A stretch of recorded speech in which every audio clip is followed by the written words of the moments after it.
Dr. Eric Lobb, welcome to the Middle East Analytic. Thanks for having me back, Miad. It's a pleasure. Two U.S. carrier groups are in the Persian Gulf right now.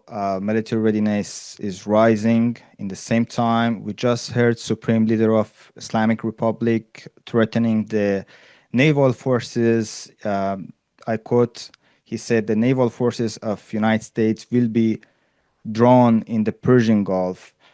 We know that diplomatic talks are going on in Geneva.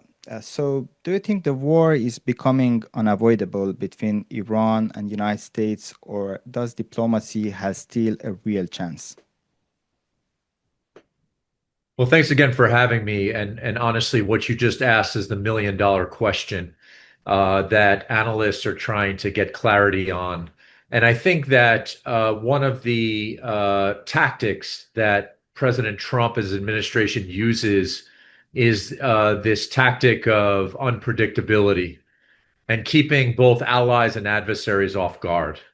I think that that plays into their negotiating tactics.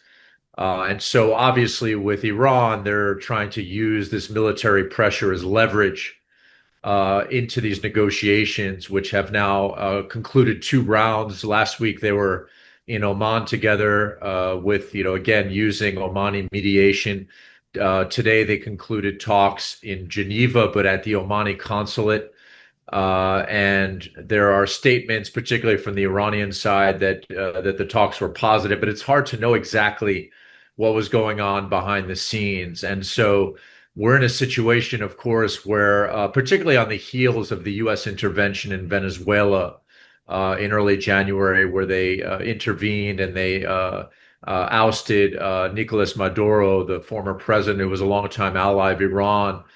This also plays, I think, into the psychology of signaling that the Trump administration is not afraid to take military action. Of course, they took it last summer as well during the 12-day war when they hit Iran nuclear facilities, but it was very limited. And then quickly there was a ceasefire called on by President Trump, right? So even Venezuela was limited. They took out the president, but they did not really fundamentally change the regime, right? So the question is what is the end game for President Trump, who, by the way, really has a credibility issue here because when we saw these bloody protests in Iran in late December and through January, he said that help was on the way. He said he was issuing statements supporting the protesters, and then at the end of the day, and he even threatened the Iranians and said that if you kill protesters, the U.S. will intervene, and that never happened. There were signs that he was preparing to do that, but then at the end he backed off, and we could perhaps discuss why that was the case, the lack of preparedness. But at the end of the day, he's standing there with these statements, and you have thousands of Iranians who have been killed, who have been incarcerated, disappeared, and detained. And so it's hard to know what the end game is, whether he wants to do some, if he will take, if the talks do not go as planned. And by the way, it's also a question whether it was even appropriate to be meeting with the Iranians with so much blood on their hands right now, whether the United States even has the political capital to do that. But they are. They've done now two rounds after even concluding five last year. But if they were to conclude that diplomacy was not promising, then they did take military action. It's hard to even know what the end game would be, whether it would be limited punitive action for President Trump to save face in the wake of those statements, or whether really that they're seriously contemplating regime change, which like I said has not been something that they've seriously followed through on in Iran last June, nor in Venezuela most recently. So a lot of open questions right now as that military presence increases and expands in the region. Yeah, you mentioned Venezuela. We know, like in Venezuela, it was a limited and fast operation.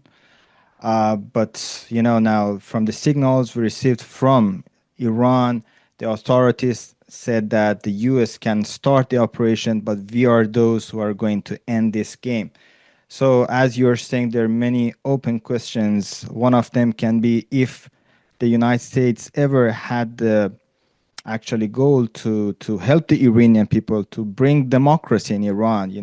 We know that there are many regimes in the Middle East that they're actually right now surviving, like Egypt, totally military regime which is in favor of United States. So it's a really open question whether the democracy is the question for the United States. But let me go back to what is the priority for Trump administration. We know that he has framed himself as a president who want to put an end to forever wars and interventions. So in case if United States decide to escalate into war with Iran, how much do you think he would have the backing of the people in the United States?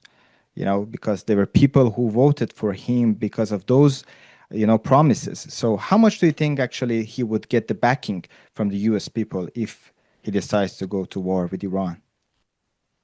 Well, first of all, just to address your point on democracy, I would argue that this administration has absolutely zero interest in promoting democracy. And they've been very explicit about that. I mean, when President Trump did his first foreign visit in the Gulf countries, he said that the U.S., similar to China, would be taking a non-interventionist approach, meaning not telling countries how to dictate their domestic affairs or how to run them. And not to mention that they've been working with liberal parties in Europe. They've been even pursuing a liberal policies at home. A piece I recently published talks about, as President Trump is threatening the supreme leader and the regime with military action for what they're doing to their protesters, we see what President Trump and federal agents were doing to protesters here in the United States. So there was a lot of hypocrisy there and double standards. And I would argue that this administration in particular, even if the U.S. has not always put its money where its mouth is in past administrations to promote democracy, I would say that is completely off the agenda for this administration. And, I think, for Iranians to hold out hope that that could be a possibility, I think would be an illusion. But anyway, to address your second question about in terms of the U.S. support, I would say that it's an important question. Number one, again, the President Trump campaigned on a promise to end these wars, and so as he was his special envoys, who, by the way, have very little, if any, diplomatic experience or even expertise on the region. They're at one point today, they're in the Omani consulate meeting with the Iranians, and then several hours later, they're meeting in Geneva at a hotel with the Russians and the Ukrainians. And then later this week, they're going to be meeting in Washington about the Board of Peace that President Trump is assembling, which is a whole nother topic, right? So one question is, does the Trump administration even have the bandwidth with these special envoys, right? And very little institutional, if any, institutional support in this, which is, intentional, to try to resolve these different conflicts: Iran, Russia, Ukraine, Gaza, which is going to be the primary focus of the Board of Peace, right? So are they stretching themselves too thin on that front? And then we also have to look at public opinion, right? Because there was a campaign that President Trump would end these wars and that he would refrain from U.S. intervention that led to disasters in countries like Iraq and Afghanistan. We know those stories. And so this may explain why President Trump has been, even though he's been interventionist and has contradicted that, he's been in as we said, very limited fashion, right? Stopping short of regime change and stopping short of opening that Pandora's box in Venezuela and Iran. And even with this military buildup, would he, even consider something like that? It's a very sensitive year right now. We're heading into the midterm elections in 2026. There's a lot of concerns whether those will be free and fair, but assuming that they will be relatively, he has to be very careful, I think, him and the Republican Party, in terms of doing something that could be like in Venezuela, a quick success on the surface. That he could spin versus getting U.S. forces into a quagmire. When we look at opinion polls, we see that Democrats and independents are opposed to American adventurism and interventionism. And what we see, more of a narrow margin with Republicans that tend to be split on the issue. about 50 to 60% or so. But what's interesting is that the MAGA base, which is very divided over questions of U.S. interventionism, there's some who are very isolationist and some who are more interventionist, but they seem to be trending in a more interventionist direction, particularly when it comes to Iran. So the numbers, when we look at opinion polls in the United States, the numbers tell different stories. But nonetheless, it is a sensitive year with an election year. And I think that has to factor into, even if there will be irregularities in November, into the calculus of the Trump administration with this military buildup in the Indian Ocean and near Iran's borders. Right. But the situation is now even more complicated, I think, because if I remember well, one of the reasons that Trump decided to pull out from the JCPOA or Iranian nuclear deal, which was signed with Obama administration in 2015, was that the nuclear deal didn't cover the other issues like proxy groups in the region, especially Shia militias in Iraq, in Syria at the time, and in Lebanon, and also other issues like missile program. Okay, and now we are back to the same negotiations. Iranians are insisting on having the right for enrichment. It seems like Iranian is not going to go back from the red lines. Maybe they're flexible. And we are hearing very different messages from different sides. You know, when you watch the Iranian media, you can see totally different narratives from them. They're talking that the negotiations are only focused on nuclear file. But when you listen to the American side, they're saying that it must cover the missile program and, you know, the proxy militias. Even there were issues about the recognition of Israel, which actually didn't, was not actually that much highlighted. So many different signals from different sides. What is the reality behind these negotiations? Well, I think what you're saying is it reflects the reality in terms of, and we've seen this really from the beginning of, because very quickly into his second term, President Trump wanted to make a deal with the Iranians. And at least during that period, there was much more of a focus on the nuclear issue exclusively, but it was from a very maximalist position of zero enrichment, full dismantlement. And that's obviously a non-starter for the Iranians, who are a signatory of the Non-Proliferation Treaty.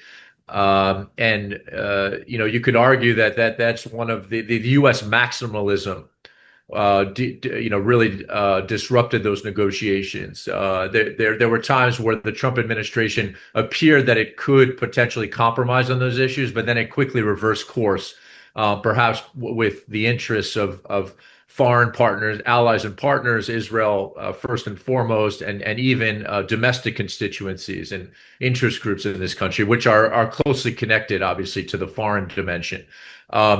So there's been inconsistency from the beginning, and now, as you said, the discourse of the Trump administration has expanded into these other issues of regional proxies, of the missile program, which makes diplomacy even more tenuous. Really, when we saw the June war, the Iranian missile program was the last line of defense for Iran. It's really what allowed the regime to survive. We saw during the war that the missiles, ballistic and cruise missiles and drones, increasingly penetrating Israeli airspace, even sending some towards the Al Udeid air base, as U.S. and Israeli interceptors were being depleted. Right. And the question is even with this U.S. military presence that we're seeing today, if they have sufficient, them and Israel, interceptors to be able to withstand that kind of attack again, right? So based on that logic and what we saw in June, it would seem that it would only be rational from a deterrent standpoint for the Iranians to keep the missile program out of the negotiations. And we've saw contradictions as well, where at one point, they wanted to aggressively address, the Americans wanted to aggressively address the missiles, but then they started talking about, Witkoff was saying there might be some discussions about maybe discussing the range of those missiles as opposed to the stockpiles, right? So it's they're all over the place with these negotiations. The Iranians, I think, are being, even though you'll hear different narratives from Iran based on the different factions inside of Iran, I think there's more consistency, at least from the foreign ministry and the diplomats, even the supreme leader and others saying that, again, zero enrichment is still a non-starter as an NPT signatory. Maybe we'll compromise on this stockpile of highly enriched uranium. Maybe the United States could compromise on enrichment levels, 3.67 to civilian levels. The missile program is off the table. The proxies are off the table, even if they've been severely weakened since 2023, since the Gaza war.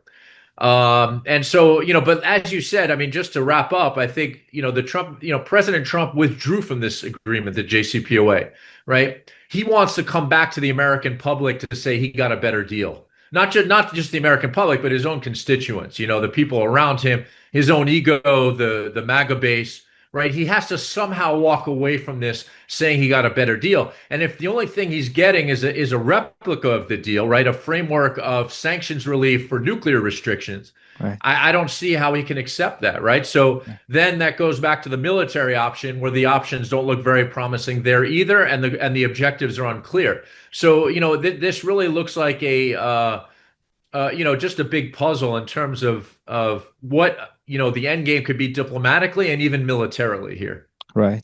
Right. Eric, I have to ask you this. Actually, the other day I had an interview with Serbian broadcast, and I told them that we should put this escalation or tension with the United States of America not only as a regional issue or nuclear program. I don't know how much you agree with me. I said that we have to put this in the bigger geopolitical picture. We know that there is a huge competition between USA and China and Russia. If I don't make mistake, Mersheimer said that China is not going to get bigger and bigger and not more aggressive. So China is China is becoming a threat to the United States. We know that 90% of Iranian oil is going to China. We know that Iran is in the Belt and Road project of China. We know that Russia and Iran, they increase their military ties. They have signed contracts for nuclear projects in Iran. So how much do you put this in a bigger geopolitical context? And do you think that this policy of the United States, to what extent is U.S. policy toward Iran is shaped by broader geopolitical context? Well, it's a good question, and I would say traditionally, the United States might be doing what it's doing, in terms of, for example, trying to take control of the oil in Venezuela, which is a very complicated endeavor. It's not something that, even with the best laid plans that could happen tomorrow, if at all. But even the oil from Venezuela, you could say the same thing and even just the geopolitics in terms of Russia and China having influence there. As you said, with Iran as well. Increasingly, we've seen China, and they in many ways they've been rewarded by the sanctions regime, right? That they've been able to buy Iranian oil on the cheap for many years now due to the U.S. sanctions, right? And this speaks, I think, to unintended consequences where punitive policies could also be a benefit or an advantage to U.S. adversaries and competitors. Over time, you've seen Iran and Russia build these relations, particularly on the military front, and the Iranians giving Russia drones and missile support with Ukraine. On the flip side, though, there's a history of a history of tensions between Iran and Russia, and not fully trust there. Yeah. And with China as well, it's been very transactional, where the Iranians are depending on this Chinese economic lifeline because they have no other options. And also, when you go to Iran, you'll hear Iranians complaining about the flood of cheap Chinese imports in that country. And so it's not to say that these relationships between Iran, Russia, and China are ironclad. I think, one of maybe even though the JCPOA had its flaws, and we could discuss those, there might have been thinking in Washington back then that by reaching that kind of agreement with Iran and starting to dial down tensions, that there could be perhaps openings, to move Iran away from the Chinese and Russian sphere of influence closer into the U.S. Western one.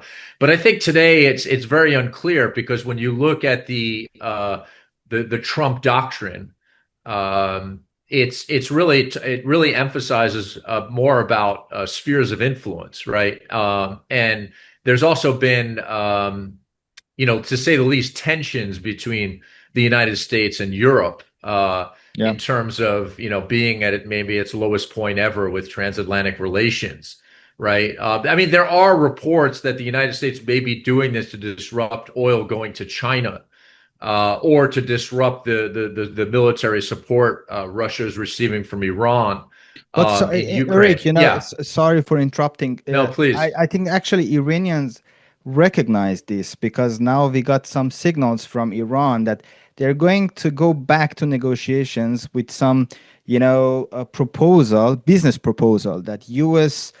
can actually invest in infrastructural projects in Iran, like oil and energy and this and that. And actually, this is very, very interesting.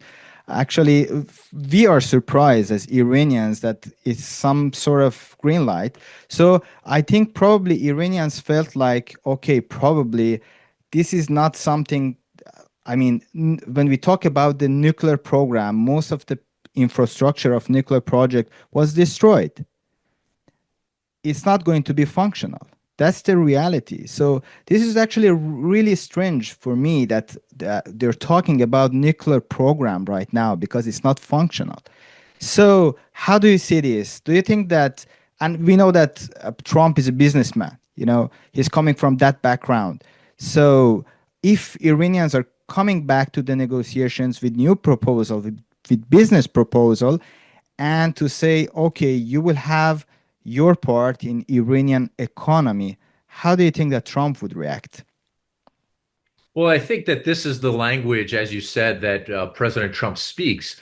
And even prior to the military intervention in Venezuela, apparently there were negotiations going on between the U.S. and Venezuela over access to oil and minerals and resources, right? And even, with the U.S. in terms of, even if they may have reduced support to Ukraine, there was also conversations from this Trump administration about the quid pro quo, about again accessing, creating, free economic zones, quote unquote, and being able to access Ukrainian energy resources and minerals, etc. Time and again, you have these conversations, right? So I think it's a rational approach for the Iranians, and I saw this as well, that they were talking about not just the nuclear issue, but also possibilities of doing business with the United States, of even having the U.S. Invest and get involved in Iranian gas, oil, and critical minerals, right? And so by doing this, they're speaking the language of President Trump. They're dangling a carrot in front of him. But the only thing I would have pause with is that they did this as well during the first 5 rounds of negotiations. Mhm. They didn't necessarily talk about oil and gas and critical minerals, but they proposed, as far as I know, before the June war or the 12-day war, U.S. investment in the Iran's civilian nuclear program, nuclear reactors. Something that could entice the U.S. because it has been struggling in that area, and that could be an opportunity for the U.S. to expand its reach, or increase its revenues in that area, right? So the Iranians were already having those discussions, at least around civilian nuclear reactors, and they were even talking about the U.S. playing a role in a regional consortium Yep. for not just Iran, but Arab Gulf states and others, for to start enriching uranium together and developing a civilian nuclear program with U.S. investment and involvement and support. Right now, they may be expanding it into other areas, oil and gas, critical minerals, maybe to sweeten the pie and to try to, create more incentives for President Trump to really consider diplomacy over military action. But we'll have to see. I mean, I think the biggest thing is, the we already had those 5 rounds of negotiations, and then President Trump greenlighted the Israeli strikes against Correct. Iran, Yeah. and then Yeah. himself intervened against the Iranian nuclear facilities, right? So that also has to play into the psyche of the Iranians, right? That as much progress as they could be making, whether it's a nuclear issue, whether it's business related issues, there's always that possibility, right? Yeah. And that also plays to the advantage of the Trump administration that they've intervened once before, they've greenlighted Israel, and Yeah. so I think yeah. still there is a perception in Iran that there might be a just cover up negotiations, and the risk of attack on Iran is serious. The situation is very complicated, and there is a huge risk, for the escalation. From the other side, we know that the Iranian regime is still ideological regime. The supreme leader is coming out. People are in how they call it beta rahbari, or house of leadership. They shout this to America, this to United Kingdom, to this to Israel. Still it's functioning in ideological way. So how do you see a way out, without bloodshed, without chaos? We saw the examples of Iraq, Libya. We know that with war there is no chance for democracy in those countries. Even we know that wars will never bring about good changes in those countries. At least we as analysts can see that. But in the same time, the Iranian society is like a boiling, how to call it, really becoming to that point. So how do you see the situation? What is the way out of this? What is the best scenario for Iran and the United States to come out of the current crisis? Well, I think that again, you ask $1 million question. I don't see clear solutions here. I see that, there's a difference in terms of what's best for the Iranian people. And I think the Iranian people are caught between a rock and a hard place. I think they're caught between, again, a U.S. administration that has no interest whatsoever in democratization, um, and that is very hesitant, understandably, based on these disasters or debacles in Afghanistan and Iraq, in going all out on regime change. Again, their interventions up until this point have been very limited. It's not to say things can't change moving forward, but I'm just talking about, this is recency bias in terms of how it's operated up until now. They want quick victories, right? And even when they say during these negotiations, going back to the very first rounds, that they're going to freeze sanctions, they don't. And this shows that the Americans are not negotiating in good faith, by during negotiations continuing to increase sanctions, which really hurt the people, I think, more than the elites, as we see with these protests that start time and again over economic grievances, and then become politicized, and the bloodshed that leads to. So the Iranian people are stuck between this U.S. administration that wants to make a deal, but again, a deal that's better than the one that Obama secured in 2015. Um, and between an Iranian regime, I mean, at this point, I would say, and I think there's probably consensus that, I mean, you had said there's pockets of support for this regime, but with the repeated cycles of protest and violence, low voter turnout, more and more people participating in protests. The regime really making cosmetic concessions, but at the end of the day, nothing, no meaningful reforms or substantive reforms, and really relying more and more on coercion. I mean, the numbers are staggering in terms of what we saw in December and January, well beyond any numbers. I mean, not to devalue human life, but these are well beyond numbers that we've seen before in terms of people killed, arrested, detained, etc. Right? So a regime that lacks, or that has a severe legitimacy crisis, that's dealing with economic crises, environmental crises, that's not contemplating any sort of political reform or changes, but that, as you said, becomes more and more recalcitrant, right? That digs its heels in more and more. it's hard to see a future with this government or with this state in Iran for the Iranian people. And on the flip side, it's hard to see whether it's the Trump administration or the international community, apart from condemning the Iranian state for what it has done and what it continues to do as more and more people get arrested and detained. Uh, Hard to see, unfortunately, at this point, a way out for the Iranian people, which is different from the political elites on both sides in terms of, how the Iranian regime survives this by avoiding a military escalation. But I think, they're preparing, they're maximal preparing for that scenario, which I think they're right to do. And the Trump administration, in terms of weighing the options and seeing, how they could come out of this, with either a better deal or some military action that does not pull them into some quagmire, like you said, what we've seen in countries like Afghanistan, Iraq, Libya, and elsewhere, right? Particularly during an election year. So there's major questions for both sides. Again, I think the situation is very bleak for people on the ground in Iran. I don't know who they turn to for, a more positive future. And then in terms of, at the elite level or at the state level, how both sides come out of this, saving face and minimizing, the collateral damage, and in terms of what path or options they take, whether it's diplomacy or military action or a combination of both. Professor Eric Lopp, thank you very much for joining the program. Thanks for having me.